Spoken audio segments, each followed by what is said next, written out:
Assalamualaikum warahmatullahi wabarakatuh. Perkenalkan, nama saya Zahra Aziza Wibowo dari kelompok 4. Di sini saya akan memaparkan materi tentang Kesultanan Cirebon. Latar belakang Kesultanan Cirebon. Kerajaan Cirebon adalah kerajaan Islam di Pulau Jawa yang berdiri antara abad ke-15 hingga abad ke-17. Pada masanya, kerajaan ini pernah menjadi pangkalan penting dalam jalur perdagangan dan pelayaran. Hal ini karena kerajaan Cirebon terletak di pantai utara Jawa, antara perbatasan Jawa Tengah dan Jawa Barat. Pendiri kerajaan Cirebon adalah Raden Walangsungsang atau Pangeran Cakrabuana, putra Prabu Siliwangi dari kerajaan Pajajaran. Pertumbuhan dan perkembangan pesat dialami kerajaan ini saat diperintah oleh Syarif Hidayatullah atau Sunan Gunung Jati.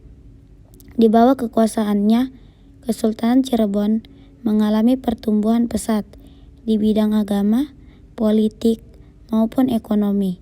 Setelah lebih dari 2 abad berdiri, kerajaan Cirebon runtuh pada abad ke-17. Perkembangan agama Islam dan masa kejayaan Cirebon. Perkembangan agama Islam dan masa keemasan kerajaan Cirebon.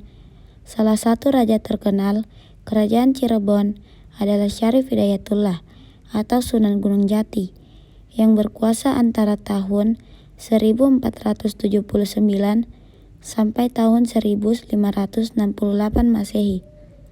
Selain memajukan kerajaan, Syarif Hidayatullah berperan besar dalam penyebaran agama Islam di Cirebon. Pada masa pemerintahannya, ia banyak menaklukkan daerah di Pulau Jawa untuk kepentingan politik dan menyebarkan ajaran agama Islam. Beberapa wilayah yang berhasil dikuasai adalah Banten, Sunda Kelapa, dan Raja Galuh. Sementara di bidang perekonomian, Sunan Gunung Jati menitik beratkan pada perdagangan dengan berbagai bangsa seperti Campa, Malaka, India, Cina, dan Arab.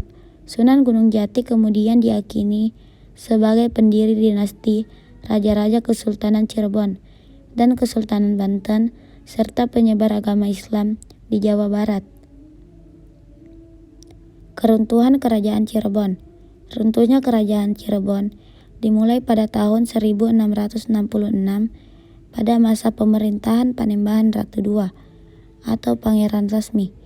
Penyebab keruntuhan dilatar belakangi oleh fitnah dari Sultan Amangkurat I, penguasa Mataram yang juga mertua Panembahan Ratu II. Sultan Amangkurat I memanggil Panembahan Ratu II ke Surakarta dan menuduhnya telah bersekongkol dengan Banten untuk menjatuhkan kekuasaannya di Mataram. Akibatnya, Panembahan Ratu diasingkan dan wafat di Surakarta pada tahun 1667. Setelah Panembahan Ratu II wafat, kekosongan dalam kerajaan Cirebon diambil alih oleh Mataram. Pengambil alihan sepihak ini memicu amarah dari Sultan Ageng Tirtayasa yang berkuasa di Banten. Sultan Ageng Tirtayasa kemudian turun tangan untuk membebaskan putra Panembahan Ratu II yang juga diasingkan oleh Mataram. Setelah itu, Kesultanan Cirebon terpecah menjadi 3, yang masing-masing berkuasa dan menurunkan para sultan berikutnya. Peninggalan Kerajaan Cirebon antara lain Keraton Kesepuhan, Keraton Kanoman, Keraton Kacirebonan, dan lain-lain. Berikut beberapa foto pada masa Kerajaan Cirebon. Sekian pemaparan dari saya. Lebih dan kurangnya mohon dimaafkan. Wabillahi taufiq wal hidayah. Wassalamualaikum warahmatullahi wabarakatuh.